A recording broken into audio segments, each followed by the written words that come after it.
Kawawa naman to kasama namin, no. Ano na, dito na lang daw siya matutulog.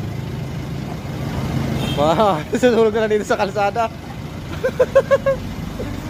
Ano? Dito na tayo matutulog? Kawawa naman tong mga kasama ko. Wala, nag-overtime. Di na kinaya pa uwi ng ano, ng barracks. Wala na, mga pulubi na talaga to. Patal na. May nananawagan sa mga vlogger. Nanawagan kami sa mga vlogger dyan. May kami kunting tulong. At yan po yung link sa Gcash. Pamasahe lang po, pauwi. Majikas ka, majikas mo. Gcash.